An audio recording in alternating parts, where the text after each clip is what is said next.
Chapter 6, 3:15 p.m. Dr. Walter Troutman entered the police chief's office. He was carrying his black leather satchel in his right hand and a chocolate candy bar with almonds in his left. He appeared to be delighted with the world and with himself. "You wanted to see me, Bob?"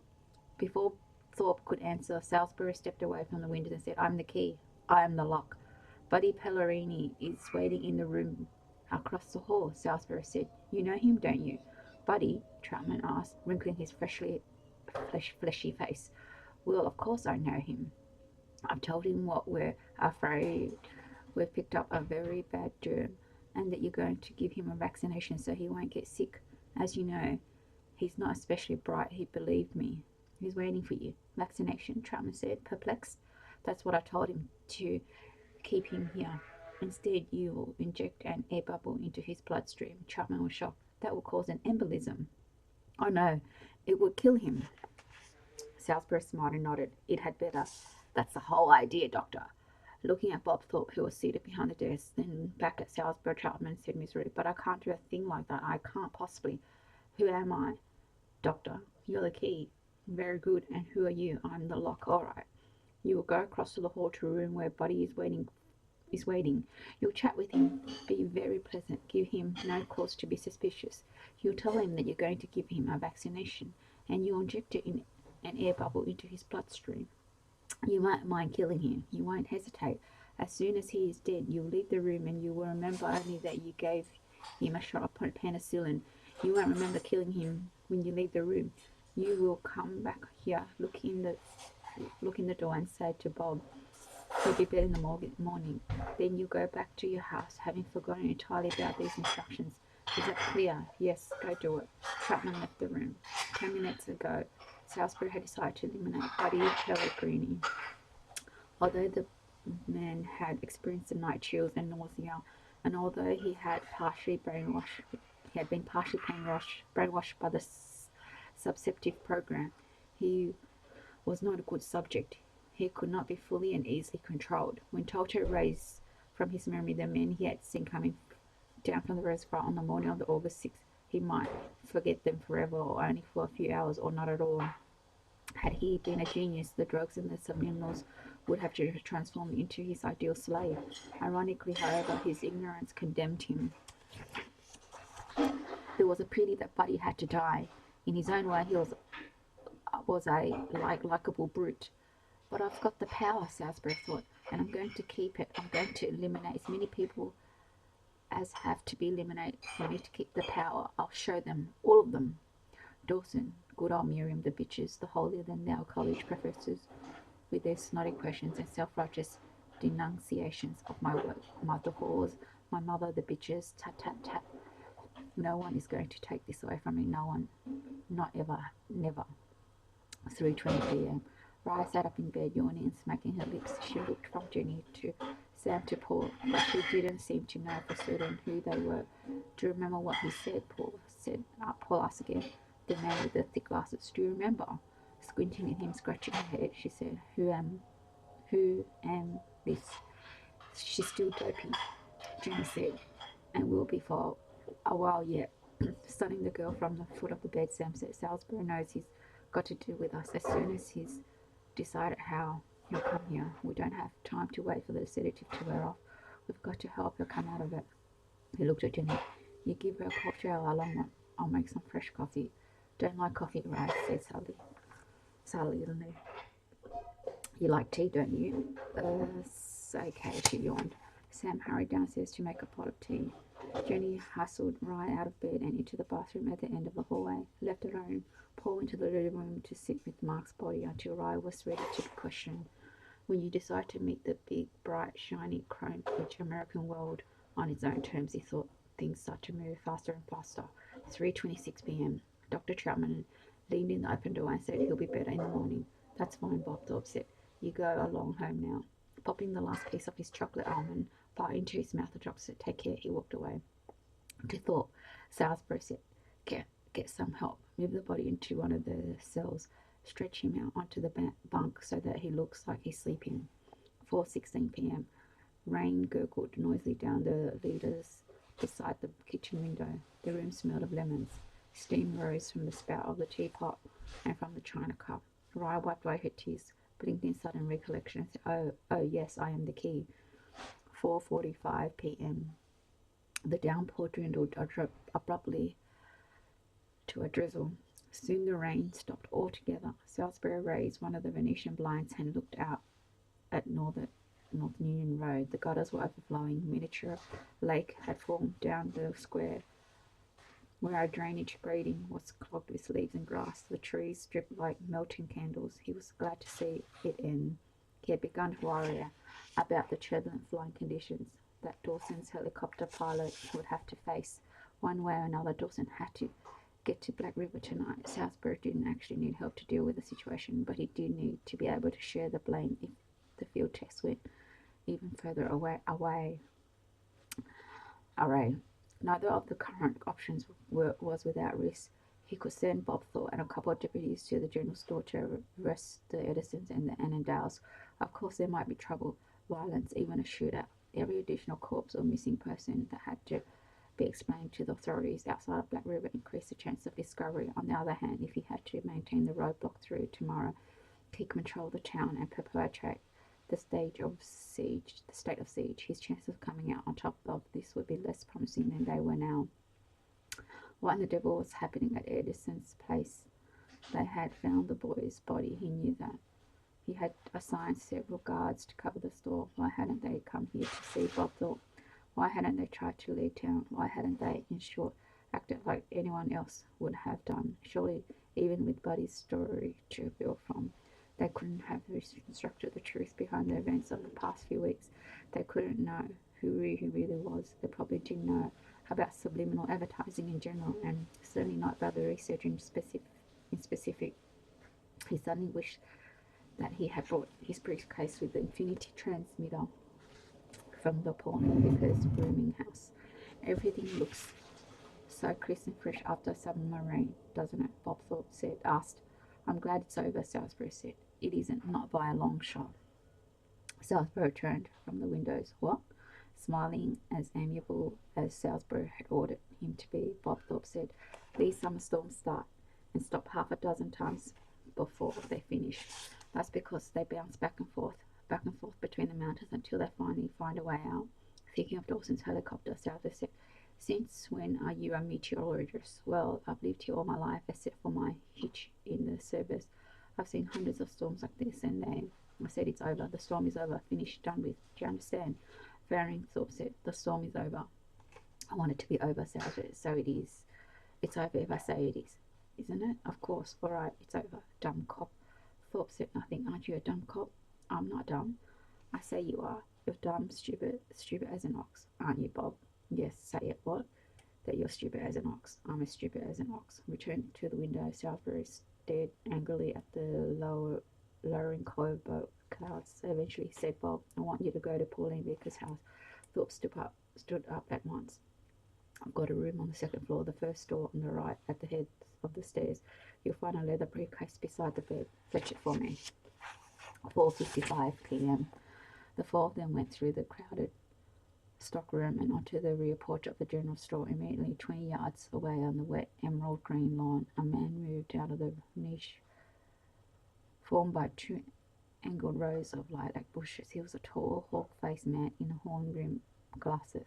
He was wearing a dark raincoat and holding a double-barrel shotgun. Do you know him? Paul asked. Harry Thurston, Jenny said. He's a foreman in the mill, lives next door. With one hand, Rye clutched Paul's shirt. Her self-confidence and her faith in people had been seriously eroded by what she had seen Bob Thorpe do to her brother. Watching the man with the shotgun trembling, her voice pitched slightly higher than it normally was, she said, is he going to shoot us? Paul placed one hand on her shoulder, squeezed gently, reassuring nobody's going to be shot. As he spoke, he ardently wished that he could believe what he was telling her. Fortunately, Sam Anderson sold a line of firearms in addition to groceries, dry goods, drugs, notions, and sundries. Therefore, they weren't defenseless. Jenny had a .22 rifle. Sam and Paul were both carrying Smith & Wesson .35 combat magnum revolvers loaded with .38 special cartridge, which would produce only half of the fierce kick of magnum ammunition. However, they didn't want to use the guns, for they were trying to leave the house secretly. They kept the guns at their sides, barrels aimed at the porch floor. I'll handle this, Sam said. He went across the porch to the wooden steps and started down. Hold it right there, said the man with the shotgun. He came 10 yards closer. He pointed the weapons at Sam's chest, kept his finger on the trigger and watched all of them with unconcealed anxiety and distrust. Paul glanced at Jenny. She was biting her lower lip. She looked as if she wanted to swing up her rifle and level it at Harry Thurston's head. That might set off a meaningless but disastrous exchange of gunfire. He had a mental image of the shotgun booming again, flame blossoming from the muzzles. Calm, he said quietly. Jenny nodded. At the bottom of the steps, still 25 feet from the man with the shotgun, Sam held out a hand in greeting. When Thurston ignored it, Sam said, Harry? Thurston's shotgun didn't waver, neither did his expression, but he said, Hello, Sam. What are you doing here, Harry? You know, Thurston said. I'm afraid I don't. Guarding you, Thurston said. From what? From escaping. You're here to keep us from escaping from our own house. Sam grimaced. Why would we want to escape from our own house, Harry? You aren't talking sense. Thurston frowned. I'm guarding you, he said stubbornly. From what? The police. I've been deputized. Deputized by whom? Bob Thorpe. When? An hour and a half. Why does Bob want you to keep us in the house? You know why, Thurston said again. I've already told you that I don't know. You've done something. What have we done? Something wrong, illegal. You know us better than that. Thurston said nothing. Don't you, Harry? Silence. What have we done? Sam insisted. I don't know. Bob didn't tell you. I'm just an emergency deputy. The shotgun looks nonetheless deadly for that, Paul thought. You don't know what we're supposed to have done, Sam asked, but you're willing to shoot us if we try to leave. Those are my orders. How long have you known me? 20 years. Anyway, and Jenny, a long time. Were you willing to kill old friends just because someone tells you to? Sam asked. He was probing, trying to discover the breadth and depth of Salisbury's control. Thurston couldn't answer that question. His eyes flicked from one to the other of them, and he shuffled his feet in the wet grass. He was exceedingly nervous, confused, and exasperated, but he was determined to do what the chief of police had asked of him. Unable to take his eyes off the finger that was curled tightly around the shotgun trigger, unable to look at Sam when he spoke to him, Paul said, We better get on with this. I think maybe you're pushing him too far. I think so too, Sam said tensely, and then to Thurston, I am the key. I'm the lock. Lower the gun, Harry. Thurston obeyed. Thank God, Jenny said. Come here, Harry. Thurston went to Sam. I'll be damned, Jenny said. A perfect zombie, Paul thought. A regular little tin soldier. A chill passed through along his spine. Sam said, Harry, who really told you to come over here and keep a watch on us? Bob Thorpe. Tell me the truth. It was Bob Thorpe, Thurston said, perplexed. It wasn't a man named Salisbury. Salisbury, no. Haven't you met Salisbury? No. Who are you talking about? Or maybe he called himself Albert Dayton. Who did? Thurston asked Salisbury. I don't know anyone named Dayton. Jenny, Ryan, and Paul came down the rain-slick steps and joined the two men. Salisbury obviously working through Bob Thorpe. Jenny said, one way or another. What are you people talking about? Thurston asked. Sam said, Harry, I am the key. I'm the lock. Taking a moment to study Thurston, to decide upon his approach, Sam finally said, Harry, we're going to go for a walk towards Haggy Lane's house. You won't try to stop us. Is that clear? I won't stop you. You won't shoot us. No, of course not. You won't call out or make trouble of any kind. Thurston shook his head. No. When we leave here, Sam said, you'll go back to the lilac bush. You'll forget that we ever came out of the house. Is that clear? Yes. I want you to forget that we've had this little talk. When the four of us leave here, I want you to forget every word that's been spoken between us. Can you do that, Harry? Sure, I'll forget that we talked. That I saw any of you just now. All of it, like you said. For a human robot, for an honest-to-God zombie, Paul thought. He seemed damn relaxed. You think we're still inside, Sam said. Thurston stared at the back of the general store. You'll guard the place exactly as you were doing a few minutes ago, Sam said. Guard it. That's what Bob told me to do. Then do it, Sam said, and forget you've seen us. Obediently, Harry Thurston returned to the man-sized niche in the wall of the lilac bushes. He stood with his feet apart. He held the shotgun in both hands, parallel to the ground, prepared to raise it and fire within a second if faced with a sudden threat. Incredible, Jenny said. Looks like a stormtrooper. Sam said wearily, come on, let's get out of here. Jenny followed. Paul took hold of Raya's icy hand, her face drawn, a haunted look in her eyes. She squeezed his hand and said, "Will it be all right again?" "Sure, everything will be fine for much longer," he told her, not certain if that was the truth or another lie. They went west, across the rear lawn of the neighbouring house, walking fast and hoping they wouldn't be seen. With every step, Paul expected someone to shoot at them, and in spite of the manner in which Harry Thurston had behaved, he also expected to hear a shotgun blast close behind him, much too close behind him, inches from his shoulder blade. One sudden apocalyptic roar, and then an endless silence. Halfway down the block, they came to the back of St. Luke's, the town's old denominational church. It was freshly painted, neatly kept, rectangular, white frame structure on a brick-faced foundation. There were a 5-story high bell tower at the front of the building, out on the main street side. Sam tried the rear door and found it unlocked. They slipped inside, one at a time. For 2 or 3 minutes, they stood in the narrow, musty, windowless foyer and waited to see if Harry Thurston or anyone else would follow them. No one did. "Small blessings," Jenny said. Sam led them into the chamber behind the altar.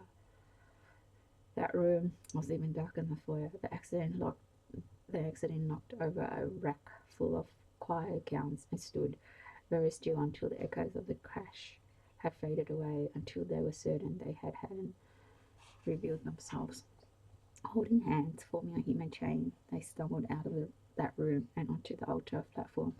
Because the storm clouds filtered the day into twilight before it was filtered again by the leading stained glass windows, the church proper was only marginally brighter than the room behind it. Nevertheless, there was sufficient light to allow them to break the chains, and they followed Sam along the centre aisle between the two ranks of pews, without having to feel their way, as if they were blind people in a strange house. At the rear of the nave, on the left-hand side, Sam pulled open a door. Beyond lay an enclosed spiral staircase. Sam went first, Jenny went next, then Raya. Paul stood on the bottom step, staring out at the shadowy church for a minute or two. His revolver was ready in his right hand. When his big room remained silent and deserted, he'd closed the stairwell door and went up to join the others. The top of the bell tower was a 9-foot square platform. The bell, 1 yard wide at the mouth, was at the centre of the platform. Of course, suspended from the high points of the arched ceiling, a chain was welded to the rim of the bell and trailed through a small hole in the floor, down to the base of the tower where the tower could tug on. The walls were only 4 feet high, open from there to the ceiling. A white pillar rose at each corner, supporting the peaked slate shingled roof. Because the roof overhung the walls by 4 feet on all sides, the rain hadn't come in through the open spaces, and the belfry platform was dry. When he reached the head of the stairs, Paul got on his hands and knees. People seldom looked up as they hurried about their business, especially when they were in a familiar place. However, there was no reason to risk being seen. He crawled around the bell to the opposite side of the platform. Jenny and Ryan were sitting on the floor, their back to the half wall. The .22 rifle lay at Jenny's side. She was talking to the girl in a low voice, telling her joke or story, trying to help her ease her tension and overcome some of her grief. Jenny glanced at Paul, smiled, but kept her attention focused on Raya. That should be my job, Paul thought, helping Raya, reassuring her and comforting her, being with her. And then he thought, no, for the time being, your job is to prepare yourself to kill at least one man, maybe 2 or 3, maybe as half a dozen.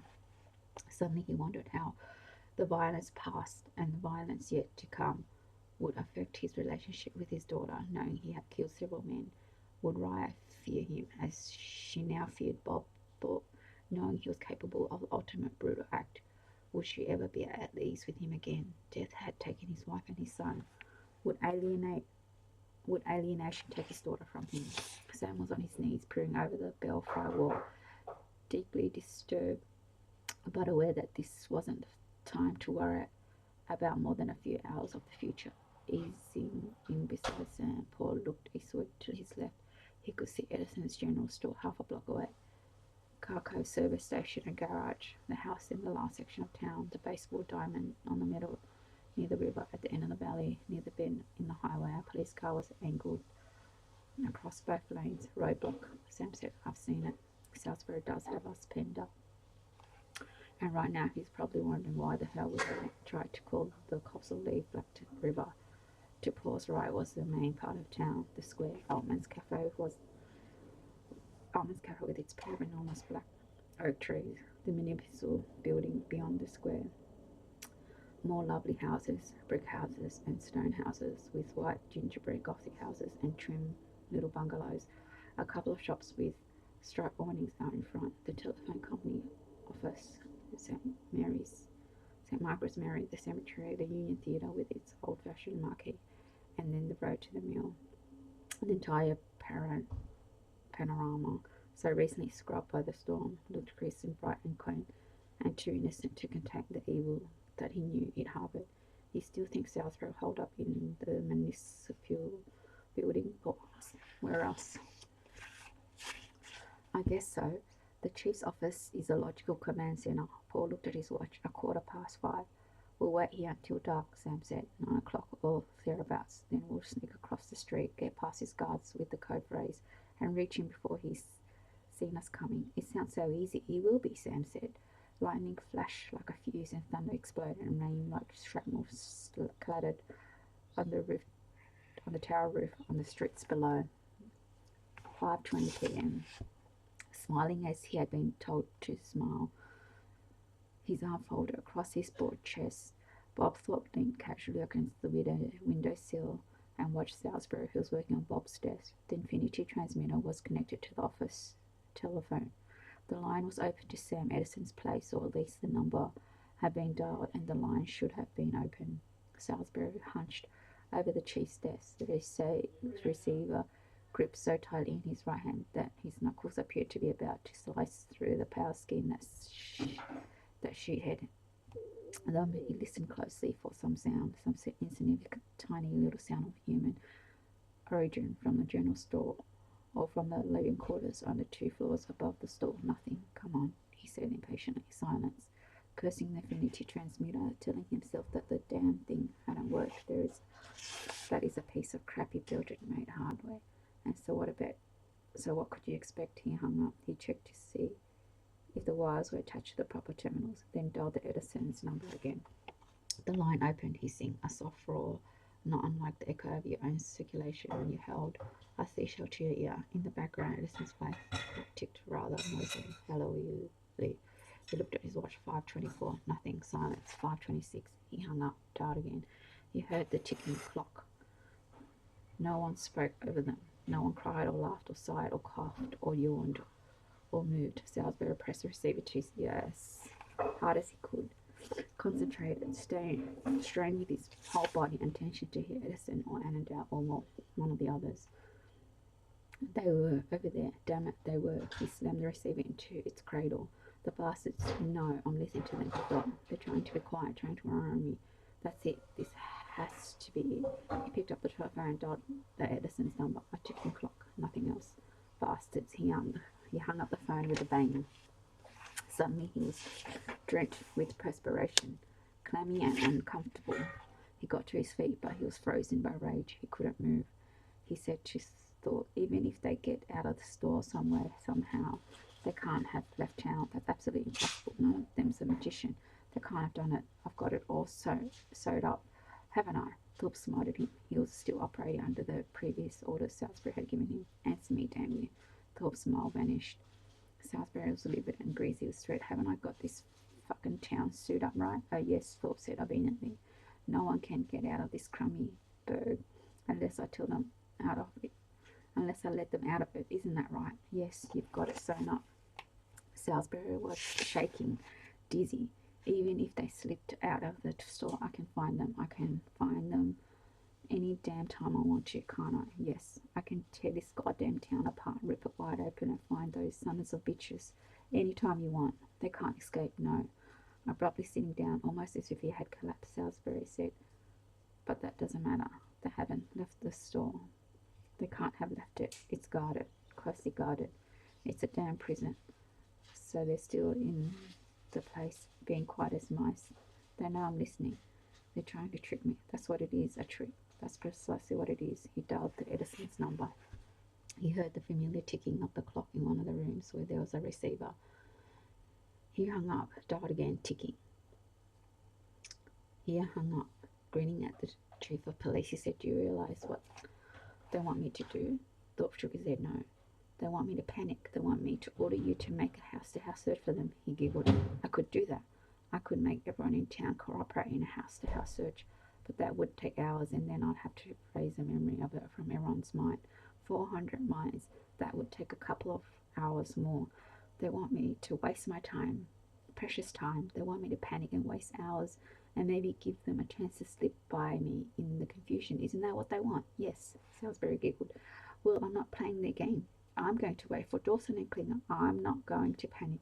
Not me. I'm in control of this situation, and I'll stay that way." Thunder boomed over the valley and reverberated in the two office windows. He dialed the general store. 550, 551. He giggled and hung up. Then he had a startling thought. If the Edisons and the Annandales knew he was listening to them, that meant they knew the entire story, the truth, knew who he was and really was, and what he was doing here in Black River, and that was impossible. He dialed again. 552. Nothing. Silence. He put down the receiver and turned to thought. Well, I guess it doesn't matter if they do know. They can't get away. I've got them where I want them. I have the power. He stared at the infinity transmitter for a while, then looked at thought. What do you think Miriam will do when she finds out about the power I've got? Who's Miriam? You know Miriam. I don't know her. She's my ex-wife. Oh, a rotten bitch. Thorpe said nothing, frigid as popsicle. I'm sorry. I know what she'll do, Salisbury said. She'll come crawling to me. Old Miriam, crawling to me, Bob. On hands and knees. She will, won't she? Yes, Thorpe said. The power. You know what I'll do? Thorpe said no. You know what the hell I'll do when the rotten bitches come on her hands and knees, crawling on her hands and knees to me? No. Kick her in the face. That's assault, Thorpe said. Same for Dawson. Kick him in the face. That's assault. You'll wind up in jail. I'll get Dawson, Salisbury said solemnly. Then he giggled. I'll get that sanctimonious old bastard. Thorpe frowned. Think I could find a pair of jack boots, Bob? A pair of what? Maybe there are a few people, just a few people, not many, mind you, that I'd want jackpots for. Tap, tap, tap. 6:30 p.m. Hello, Mrs. Walensky? Yes, I am the key. I am the lock. Is your husband there? He's upstairs right now. Is he alone upstairs? Alone, yes. Are you alone downstairs? Yes. Do you know Sam Edison? Oh, sure. Is he at your house now? Sam? No. Is Jenny Edison at your house? No. Why should she be? Haven't you seen either of the Edisons today? No. Look here, Mrs. Walensky, when you hang up your telephone, you'll forget every word of this conversation. You'll only remember that someone called and tried to sell you life insurance. Someone from Bexford. Is that understood? Yes. Hang up, Mrs. Walensky. 6:45. St. Margaret's Mary. Is that the rectory? Yes, it is. Father O'Hara speaking. I'm the key. I'm the lock. Are you alone, Father? Yes. What about your housekeeper? She's gone home for the day. Do you know Sam and Jenny Edison? Certainly, fine people. Is either of them with you now? Here at the rectory? No. In the church, perhaps? No. Why do you ask? Have you seen either of the Edisons today? No. Do you know Paul Annandale? I don't believe so. If there's some sort of emergency, shut up, O'Hara. When you hang up your telephone, you'll forget every word of this conversation. You'll only remember that someone dialed a wrong number. Is that understood? Yes. Hang up, O'Hara. 7 p.m. Either of the Edisons today? I saw Sam down at the store. When was that? Mrs. Jameson. This morning around 9. You haven't seen him since? No. Mrs. Jameson, I don't want you to go away from your phone. You stand right there, but give the receiver to your husband. Hello, Mr. Jameson. Yes, I'm the key. I'm the lock. 7:30 p.m. Don't want you to go away from the phone, Mrs. Potter. You stand right there, but give the receiver to Reverend Potter. All right, just a minute. Hello, Reverend Potter. This is he. I'm the lock. I'm the key. Do you know Sam and Jenny Edison? Yes, very well, in fact. Have you seen either of them today? No. Are you absolutely sure of that? Oh, yes, absolutely. Have you talked to either of them today? No. Do you know Paul Annandale, his daughter? Yes, every year they. Have you ever talked to them today? No, I've spent the day. What the fuck's happening, Potter? I beg your pardon? What? Where in the hell are they? I don't like foul language. Or I've caught 50 people in the past hour and a half. Nobody has seen them. Nobody's heard from them. Nobody knows anything. Well, they've got to be in town. I'm damn sure that they can't get out. Christ, you know what I think, Potter? I think they're still in the general store, if being quite as nice, trying to fool me. They want to come looking for them. They want me to send Bob Thorpe after them. They probably have guns in there. Well, they can't fool me. They're not going to start a shooting match and leave me with a dozen bodies to account for. I'll wait them out. I'll get them, Potter. And you know what I'll do when I get my hands on them? The Edisons will have to be studied, of course. I'll have to find out why they didn't respond to the drug and the subliminals, but I know why the Annandales didn't respond. They weren't here for the program, so when I get them, I can dispose of them right away. Right away. I'll have Bob Thorpe blow their fucking heads off, the son of bitches. That's exactly what I'll do. Thanks for listening.